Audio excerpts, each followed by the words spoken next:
everybody, and welcome to the Tea with Crema. My name is Kris, and I'll be one of your hosts today, and I'm joined by my best friend, Emma. Hello! Our episode today is about a topic that I wouldn't say we feel passionately about, but it's definitely one of those ones that is becoming, I think, has been prevalent in the entirety of our lives, I would say. It has never not been in the question, but has become very, very, very, very, very relevant recently, and will probably only continue to be relevant for better or for worse in the coming future. And so today we'll be talking about AI, also called artificial intelligence. And I don't remember a time consciously where like AI wasn't a thing that was at least conceptually something that existed.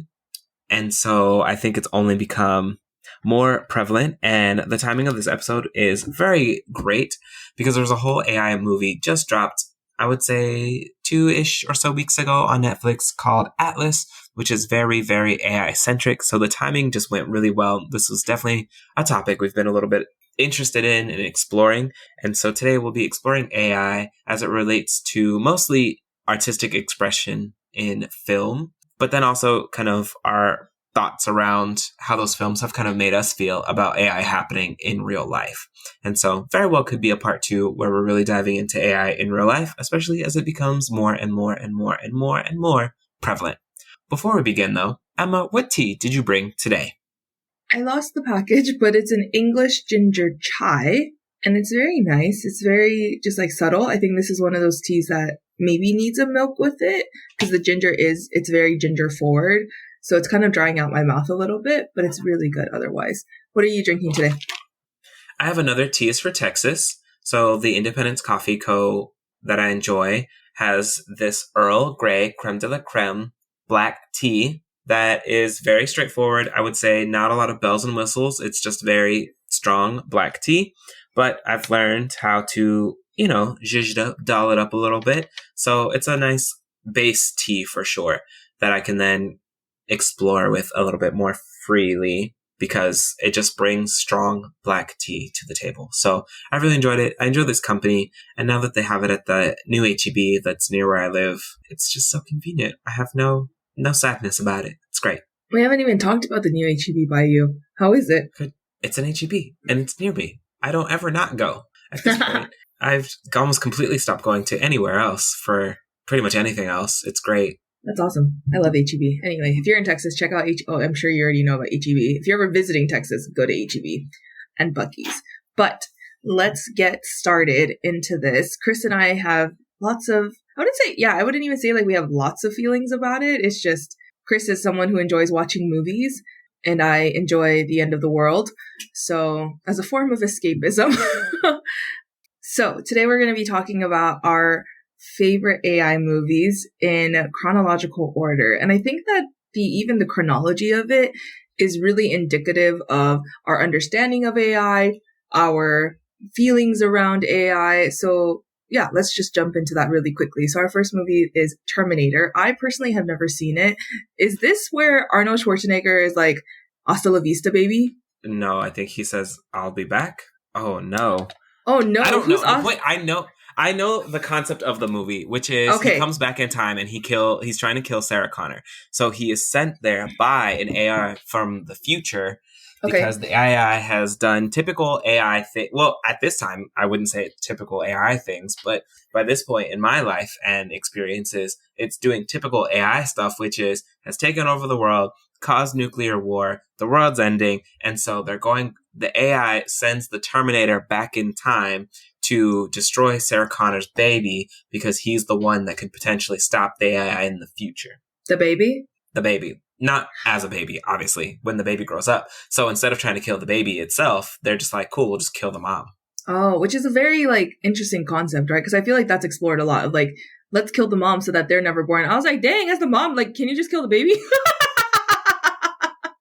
But I get it. So I would say that was before either of us were alive. And definitely, I would say, again, this is not the all-inclusive list of all AI movies, because A, we haven't seen all of them, but also I've not seen Terminator. It's very violent and graphic, and I'm not about that life. But I know the concept really well. I've read the concept of all of the Terminator movies. I'm really good at reading about movies, so I do that often. But I will say also, the first movie on our list is actually Tron from 1982. And that's included because one of the characters there, Clue, is an early form of artificial intelligence. So the original programmer creates almost like a artificial intelligence virtual clone of himself in the game, which in the second Tron, the one that was remade a few years ago by Disney, this AI version of him has actually taken over the game, the whole virtual space, and is now trying to then move into the real world because he feels that he's done the thing that he was created to do, which was bring order to the game world. And so now he's going to exert that same order everywhere else. Interesting. Yeah. So again, with our two categories, we're looking at apocalyptic / and then also like the precursor to the apocalypse. So in the example with Tron, that's really like, had Tron made it to the outside world, or I'm sure that's what's his name? Blue? Who's Tron? So Tron is his friend's AI version of himself. Clue's friend? No. It's a whole... now I have to explain all of the people in the movie. It's fine. No, it's fine. It's fine. So essentially... The main guy makes Clue. The main guy's friend makes Tron. Oh, so... Tron is the hero. Got it. Okay. So had Clue made it out of the game, then he would have essentially wreaked havoc, caused the apocalypse, which would then result in, the Matrix and iRobot and everything like that. So let's jump back into Matrix, which came out in 1999.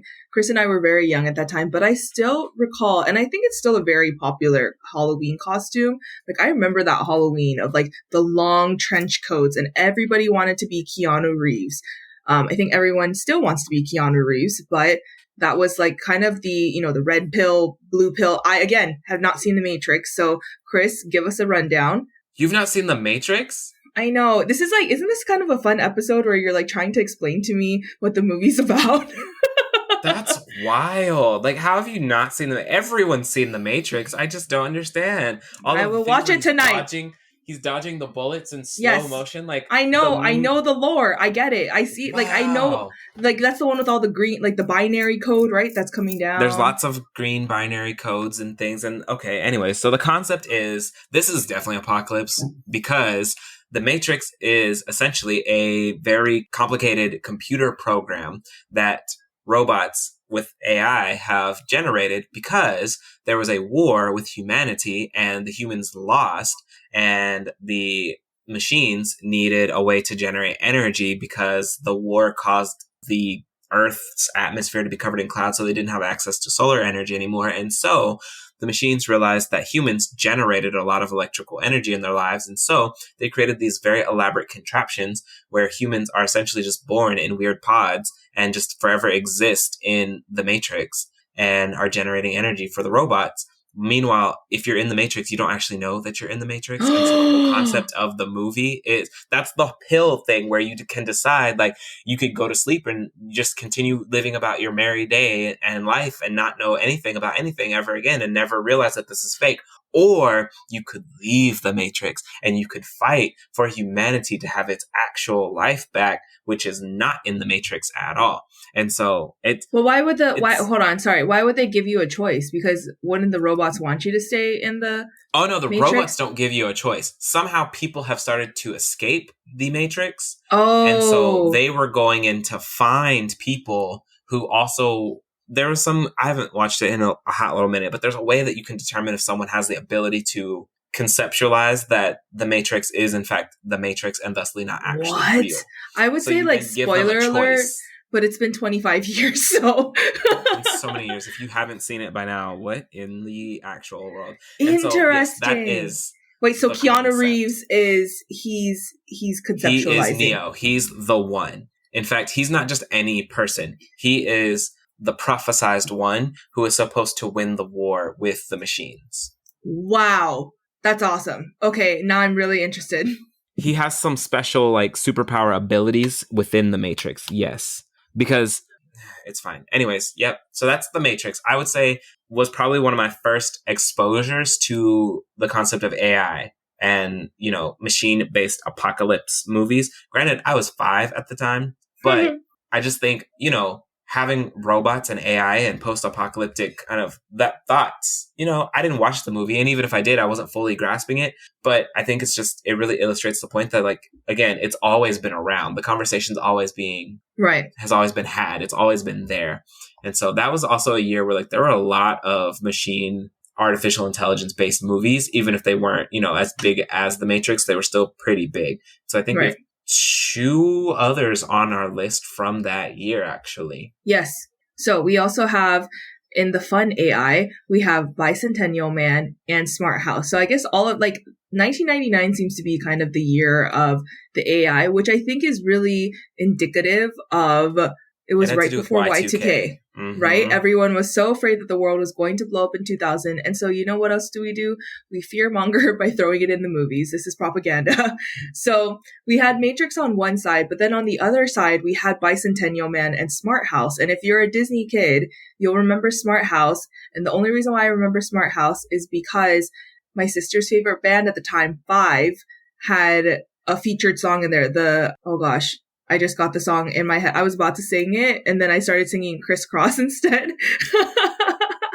Anyway, the song that they're singing in Full House when they're having the dance party is my sister's favorite band. So that was, like, one of the reasons why I remember that movie. And also because that boy was, like, the Disney boy, and he was in all of the other movies. Then we also had Bicentennial Man, which to me, I think I remember as being one of those movies where I was so sad watching it and didn't really fully grasp what it was about.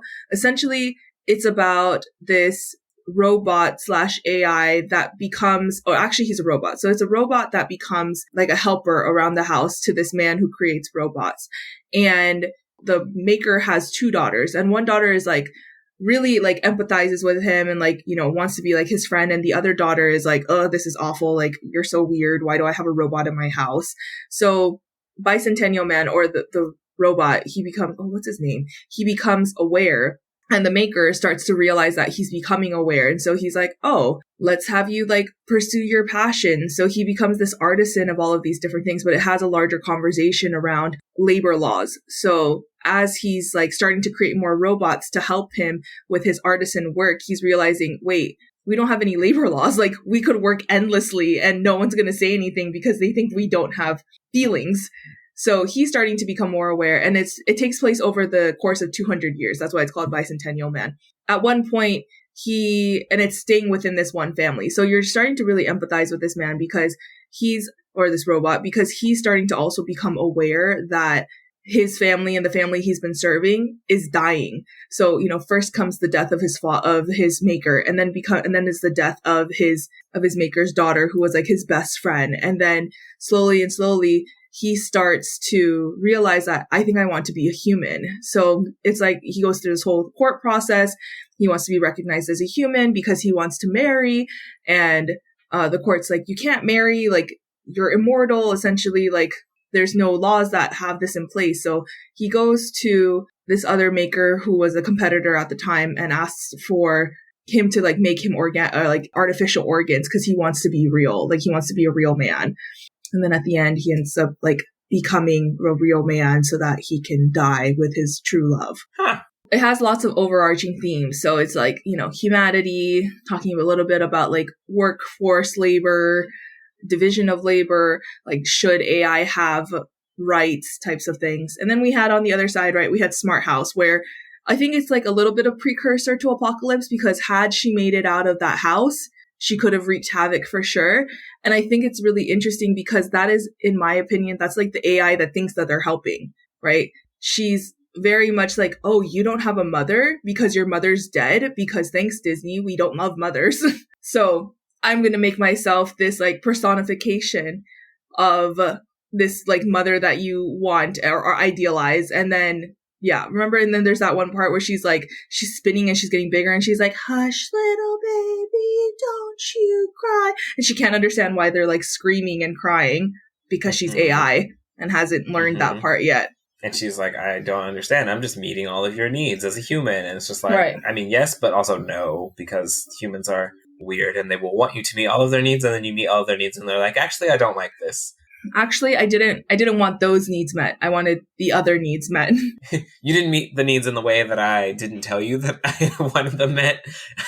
I just assumed that because you were going to figure it out, that you would figure it out the right way, but you didn't. And so now we're in this. So yes, I would say that's kind of like a lot of artificial intelligence is kind of like, I wanted it to go this way, and then it did not go that way. And I'm kind of mad that it didn't go that way. But I would say running counter to that would be then the movie from 2001, which is Artificial Intelligence, which I would say is very much a movie that's in line with the concept of artificial intelligence being created to serve humans. And then that's all they do in that movie. So there isn't really a moment of like rebellion or apocalypse or anything like that. You're really just following. It's almost like an apocalypse for the AI itself, in the sense that they have to be subservient to all of these people who then mistreat them and do really terrible things to them when they are no longer serving their purpose. And so they go into things like monster truck rallies, except that instead of other trucks, it's the AI running around trying to fight for its life and survive. And what?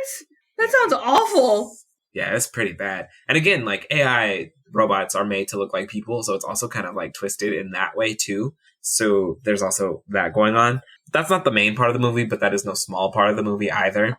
And so it's mostly following a kid who gets abandoned by his family because his family, he just doesn't, he's a kid AI. So there's just, he's no longer convenient for the family to have around when he almost drowns their actual child because the actual child was doing weird things to the AI. And it just, it was a whole thing. But so again, it's a child AI? Like, so Haley Joel Osment is the child? Oh, gosh. Who is then abandoned after being made to feel like he is a part of the family. Well, that's awful. So they like drive him out into the woods and tell him to go away like he's a stray dog type thing. Stop! It's wild. That sounds awful. If you ever want to cry. It's a very sad movie. It's never not sad. The whole movie stays sad the whole time. Oh, gosh. Sad. Jude Law tries to help him. It just... Oh, Lord, Jude Law, what are you doing in there? He's a prostitute. Oh, gosh! So, yeah, it's a wild... Yes, it's definitely... It runs the opposite of like when AI does exactly what you want it to do and never has any repercussions. That's what that movie is more catered to. Oh, that makes me really sad. Makes you as the watcher question like, okay, like ethics though around these robots, maybe just a thing to consider. And so I would say that kind of runs counter to some of the 1999's type apocalypse. AI takes over. It's trying to help you, but isn't really. Which I think is funny, right? Because it's like, okay, we survived Y2K, so now it's like, okay, you know what? Since we survived, I also want you to think about that AI has feelings. Actually, have you considered it from their point of view? And it's like, no, it tried to kill me. Remember, that's what the 1999 was about. Literally. Which then brings us into iRobot, which again, that's one I also haven't seen. I just know about the dog. So have you seen the dog? That's not even iRobot. That's I Am Legend. It's still Will Smith. You have to get it together. Why are you on this episode if you haven't seen these movies? What? I was thinking of the dog. Oh, that's I Am Legend. That's another apocalyptic movie. That's a zombie apocalyptic movie. What? This is an AI apocalyptic. This is AI apocalyptic. He doesn't have. I thought we were gonna talk about how AI is used in our lives. No, he does get a cat though. So he gets a cat, and then it is one of those. I would say it's one of those ones where for the very first time, the concept for me, anyways, the concept of installing fail safes into artificial intelligence is applied. And so the AI in iRobot operates under 3 laws. And so they're written in order of how the robots have to follow them, if that makes sense. Oh, okay. So it's the robots have to follow law 1. Then which is they have to follow law 2 so long as law 2 is not in violation of law 1. And then law 3 they have to follow so long as it is not a violation of the first 2 laws. So the first law is a robot may not injure a human being or through inaction allow a human being to come to harm. The second law is a robot must obey the orders given it by human beings except where such orders would conflict with the first law. And then the third law, a robot must protect its own existence as long as such protection does not conflict with the first or second law. So then what still ends up happening? The main AI in the movie pulls a smart house and says, well, by allowing humans to do human stuff, I'm allowing them to harm Cause harm. themselves, which Mhm. is a violation of the first law. And so what I'm going to do is put them on permanent curfew, and you can't leave your house or do anything unless I let you do it. And so it just kind of like, it veers into that same concept of like, I guess, did they really violate the first law if part of that first law is by inaction allowing a human being to come to harm? And then if humans do stuff like go to war, pollute the environment, do things, which I think becomes, I would say for me, again, iRobot was the first time that I started thinking and asking those types of questions. Right. Of like, I kind of get where the robot was coming from, because like, yes, that is inherently a violation. That's not even like a loophole violation of the first law. If I'm learning about the environment and I've learned that like humans also are very good at harming themselves, Right. And I allow it to happen, that is inherently a violation of the first law. Now, where things get a little bit weird is when, you know, the robots started like throwing people around and like beating them up. Then I'm like, okay, now look, you can't like hurt people in the process of trying to follow the rules, because I feel like that's a violation. But it definitely like, it gets into some like, it was one of the first philosophical questions, gray territories, which is, again, you know, it's all about coming of age, because our first dabble with that type of thing was really Smart House, age appropriate if you think about it. And as we're getting older, it's just becoming more complex. And so you're moving from like Smart House, artificial intelligence, you're moving into iRobot. And of course, you can always go back and rewatch these other movies. They didn't really pose those same types of questions as forwardly, but like they were there. And so it was, but I think it's interesting. I remember there was this tweet that went viral once that was like, everyone's so afraid of AI, you know, taking over the world. But because we talk about it so much, like, do you think that the AI thinks that we want to be taken over? Because we're always like, the AI is going to take over the world, and they're learning robots, right? They're learning machines. So they're just like, well, isn't this what you guys said? Like, I thought y'all wanted this. Because you keep talking about it. Like, I didn't bring it up. You brought it up several times, actually. So, like, should I do this now? Y'all keep bringing it up, so I'm confused. So then, our list kind of has a big old break. I don't know if there just weren't good AI movies, or if, you know, the cinema just needed a break from technology for a hot little minute. Right. So then it moved into... Next one goes to 2014. Big Hero 6. Yeah. Yes. Which is like 10 years later. So after iRobot, and I'm sure, you know, again, throughout the mix, like there was that Eagle Eye movie we had mentioned, or Kris had mentioned before while we were doing planning. Like, I think that was like 08, 09, something like that. But nothing or not enough for us to be like, oh, AI. So I feel like that's also part of the reason why people think that AI is such a new conversation, is because, right, we had that gap, and then all of a sudden it's like the last 10 years have just been inundated with AI is going to take over, AI is going to take over, AI is going to take over. Also, you know, 2012 also had the whole our end of the world consciousness as a culture switched to a natural disaster happening in 2012. So I'm sure part of it was like, oh, we're all talking about a different type of apocalypse right now. Right. And I think that like didn't happen. Now it's like, oh, okay, well, let's talk about all of the other possibilities here. Right. Because it was that gap, right? Like, I feel like in that gap, there was a lot of nature disaster movies, like lots of things happening for the end of the world. But because we were anticipating some kind of end of the world natural disaster, that's what the movies were starting to look like. So then we move into Big Hero 6, which Kris and I kind of got into about like, is Baymax considered AI or is he a robot? I think he's learning. So I think you could say he is an AI. He's a healthcare professional, right? So he's meant to like cause no harm. And, you know, that's just one that like pulls at my heartstrings. And I think I have just like a little bit of affinity for Baymax. So he's out there. He's trying to live his best life. He just wants to help. And that's why when they put in that killer program into him, he's like, this is not what I was created for. This is why I'm fluffy, because y'all wanted me to be friendly. Because apparently robots helping people are not the most helpful. Not the most helpful. So that's why I'm fluffy. Anyway, so that's a whole thing. In the same realm. And is this during the Disney takeover of Marvel, or is this after? This is probably after. So after Disney buys out Marvel, then we get Avengers Age of Ultron, which is one of my favorite Avengers, just because I actually really love Jarvis as a whole, like the entity of Jarvis. I think that it's a it's also one of our, more of our introduction to AI or helpful AI at that point, because, right, that's Iron Man's right-hand man. We find out historically that Jarvis was Tony Stark's dad's like assistant.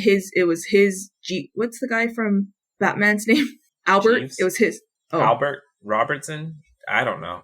Alfred. So like we learned that Jarvis was Tony Stark's dad's Alfred. And so then it's like makes it even more interesting that he decided to name his AI helper Jarvis. And then we see that Ultron starts to realize that humans are awful, right? We see that all of that code that's downloaded. And so I think that just kind of lends itself to like the next 3 movies that are the most recent right now is AI senses that there is bad that humans are doing. And so they're like, you guys are actually all awful. So let's, definitely wipe you out and try again, because y'all aren't going to help yourselves. You're just going to kill yourselves. And I think that seems to be the running theme, right? Is that AI believes we're going to kill ourselves. So how about we just help you in the process to make this a better transition, right? We see that with Ultron.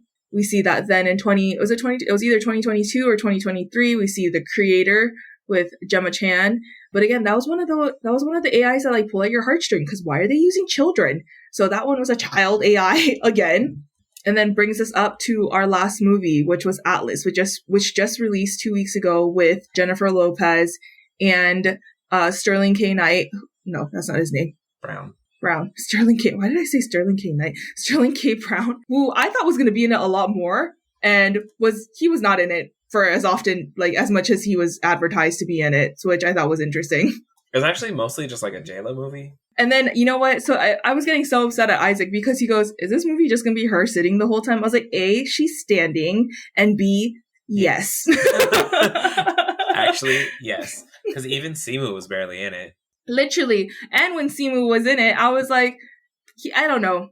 Yeah, it was like, it felt more like a coming of age movie for Jennifer Lopez coming to terms with her trauma and being therapized by a AI machine. War machine. But still very much, I would say Atlas runs a little bit different than the creator. Because the creator was still very much like, the AI wasn't super antagonistic towards people. It was just kind of like, now look, y'all are going to do whatever you're going to do. If you could just like leave us alone, that would be... Right, that's true. Wonderful, actually, because you are the worst. I believe there was a war of some sort. But also, I mean, the creator was kind of a weird movie to me in so many different reasons. But yeah, the AI robots were being hunted by the people. I didn't quite understand the why behind it. I think there was a war of some sort and the AI lost, and so they were being hunted down. And what was interesting was there was a war, but it was a human-started war as propaganda to say, look, the AI attacked us.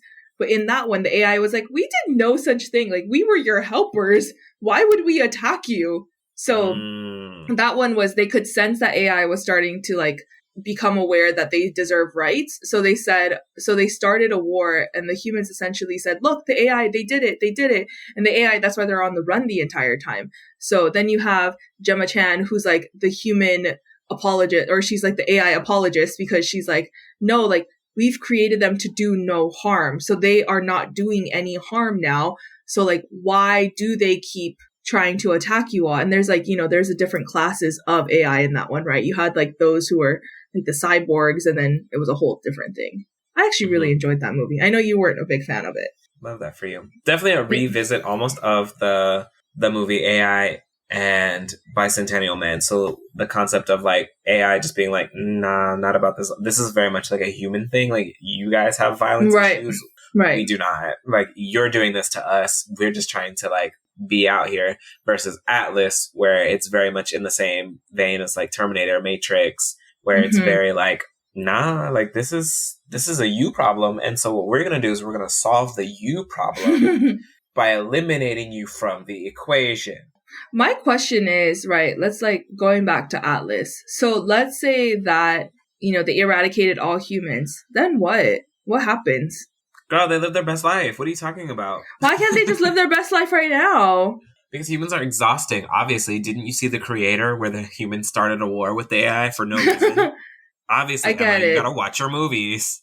I mean, I see it. I just Simu Liu, he did his thing. He had his, little one-liners over there with like, mother always loved me most. Okay, like that first that hurt because, I have abandonment issues.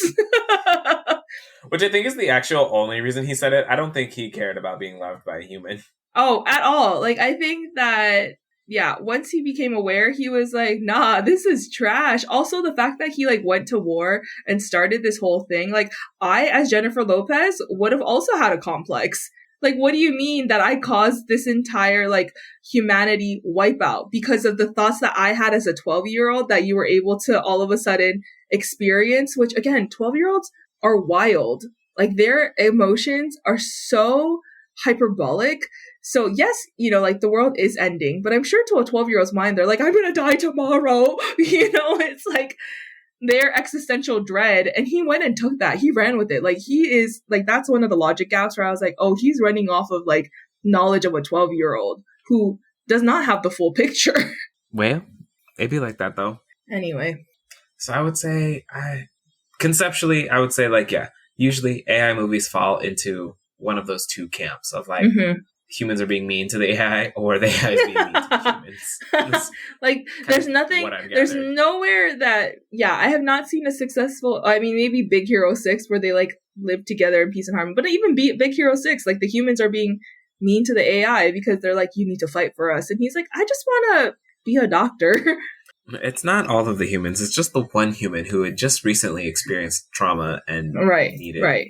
Which is why Baymax was going along with it for as long as he did and was like, yeah, it's because you need to be healing from losing your brother and all of this other stuff. It's because you need the therapy, but it's fine. I will say part of why, again, I think it just runs over with the creative consciousness is that you're running into like a generation of kids who, since the 80s, have only seen these types of, like, AI has only been around in the media and it's been forever. It's just there. And so now to really see what was low-key just a fantasy up until recently, years ago. Yeah, like all of these movies, the topics about them are very just like, LOL, love that for my kids, like 2 or 3 generations from now type things. And now to actually have to low-key look at companies and be like, now look, y'all, like, y'all are moving like too fast, right? Like, we're not moving too quickly because I've seen some movies where this goes left very quickly. Yeah. Real quick. So like, are y'all doing the things to make sure that it's not going left? And so I would say, like, for me, it's just one of those, like, it's always been salient. It's always been a part of my life. And so now to see it happening in real life, I'm asking the questions that I'm just kind of like, now I know y'all seen this movie, Mr. Scientist Man. Literally. Please tell me you have the base answer on how to not let this happen in real life. Because things I don't want to do with iRobot. Like, it's a movie. I wasn't trying to live that experience. Literally. And I think that's like where a lot of the conversation is coming from, right? Like, I think in education, AI is becoming a very big topic just because you're able to just input into ChatGPT or Gemini, which is Google's version of ChatGPT. You can say, write me a 500-word essay about blah, blah, blah, blah. But what we're not teaching the kids is, okay, yeah, like, let it write the essay, but then you need to go in and make sure that it sounds like your voice, right? And so it's like, but even the AI detection of it, when we have our programs, they're running it through the programs, they're saying 0% AI detection, but it's been completely or it's been completely written by AI. Or on the opposite, we're seeing 100% written by AI, but it was like completely written by me or by a student. So it's like the technology is changing. I think until we have the tools that can truly track or whatnot, we can't be afraid of it. We have to teach, like, we have to learn how do we use it. And I'm sure maybe this was the conversation happening around the internet, right? When the internet became really popular and more accessible to students, it was, how do we teach kids to use it? And look at how many terrible things happen on the internet all the time. All the time. All the actual time. So I don't know. I think it's one of those, I get, technological advancements and all of those things, but there's definitely a moment where I'm like, but is this really necessary? Like, do we actually really need this? Just like the concept of like the nuclear bomb. Like, did we actually need that bit of technology? Like, at all, right? I can't see the future. I'm not saying we did or don't need it. Who knows what alien invasions we might have to fight off in the future, and maybe nuclear bombs are going to be super effective for that. But like, I don't know. It's just one of those where, like, everyone's always saying that like progress is inevitable, but again, I'm not sure I think I sometimes also grapple with the concept of like, is it progress for the sake of progress, or is there actually something tangibly good coming out of all of this work that people are doing? I'm not saying that there isn't with AI and other forms of technology. I just always wonder, but like, is it though? Is it really helpful? Is it really necessary? So that's definitely my wondering with AI, because I'm just like, what aspect of like my life is truly going to be improved via AI? People say like, oh, it'll replace certain types of jobs and like labor. And I'm like, cool. So are we like rebuilding our entire educational infrastructure and economic infrastructure to accommodate the fact that now robots and artificial intelligence are able to do these jobs? Because when we do that, where do those people now work? What do they do? How do we like what? You can't just throw out technology and advancements without a plan to manage it or to deal with it, or to deal with the fallout and the repercussions. So I don't know. It makes me very nervous. I'm like, maybe we should slow down, and that's okay until we have answers to very big questions that I'm not sure. I'm not sure, y'all. I don't know where this is going. But I don't like it. I don't want a curfew being enforced by a robot standing outside my door. Because they know that after midnight, more accidents tend to occur. Talking about, oh, you don't need that shake from Sonic because you've already met your caloric intake for the day. Your caloric allotment. Override. Override. First of all, you don't get to tell me. Anyways, so yeah, it'll be fun. Actually, now that I do think this will be a continuation of a topic, because there's other... AI is massive. It's very, very massive. But I think this was a great introduction into like why for us growing up in a time that we did. Why? Because it's been in the media, in movies, in film, in TV, just for our entire lives. Right. So, last thoughts on AI. 0 out of 5 stars would not recommend to a friend. Oh, I mean, like, I think that like 2 out of 5, like it is very helpful. But you still got to use your noggin, you know? And I think that's the thing. Like AI is taking advantage of the fact that our youth sometimes do not use their noggin. Well, those be the ones. They're the ones that hook up to the little thing in the ear, and then all of a sudden, everyone's dead. So, yeah, literally. I'm just saying, it's going to be a 12-year-old that does it, because they don't be using their noggins. Sorry, Jennifer Lopez. Well, Emma, that means it's now time for our... Rapid fire question! All right. What question did you bring today? I brought an interesting one. Let's see how you answer it. Which fictional / cartoon / I guess just like fictional characters or set of characters would you say their friendship most resembles our friendship?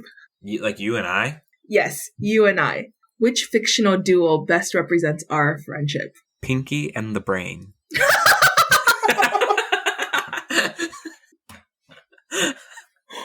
I'll let you pick who's who. I was about to say, who is who?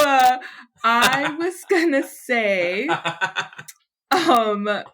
Tommy Pickles and Chucky Finster from the Rugrats. Responsibilities.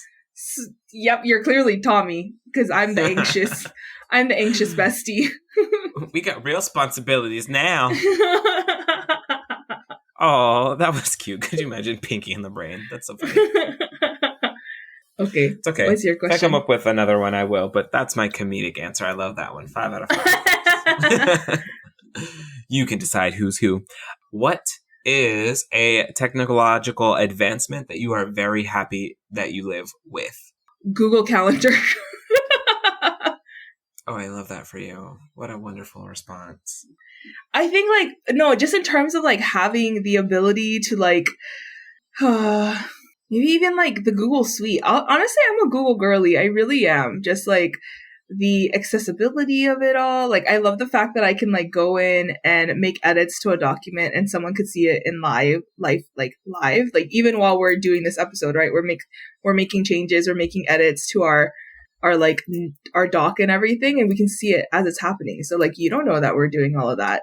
I feel like that's not what you were asking though. Not even a little bit. No, okay. You took it very modern. I was gonna be air conditioning because could you imagine trying to do your little Google Doc and there's no air conditioning and you're just hot in the Japanese summer? Oh God, yeah, you're right. You know what? And the fact that it's still one of those things. In Texas, it's illegal, right? You cannot have Right, exactly. In Japan, there are still homes that do not have air conditioning, which is wild to me. So when we were looking for an apartment, the fact that I had to look and make sure like either A, it already had the air conditioning, or B, that it could have air conditioning plug-in is wild. So yes, I agree with you in air conditioning. Oh, is that your technological advancement? Literally. It's a game Got changer. it. Yeah. To know that it's 110 degrees outside and I'm sitting in 72. Wow. Wild.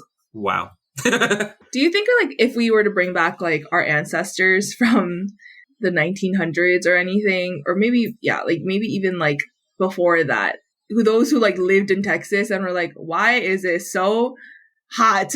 And you were to bring them in and say like, I will bring you into this like cool office. And they would be like, what is this? What is this witchcraft? How is this possible? Interesting. I would say that's it. It's AC for me. I love it. I was already just like in the assumption like, yeah, of course I have AC, but then okay, I guess in that case you're saying AC. I would say air fryer. You're still very 21st century. Love that for you. You're still assuming there's electricity. What? I know. You know what then? Electricity. Actually, no, it's great. All right. Well, Emma, where can people find the podcast? You can find our podcast on Facebook and Instagram at The Tea with Crema. If you'd like to buy us some AC or maybe even a cup of tea, you can also Venmo us at The Tea with Crema.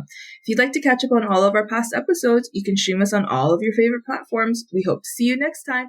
Bye!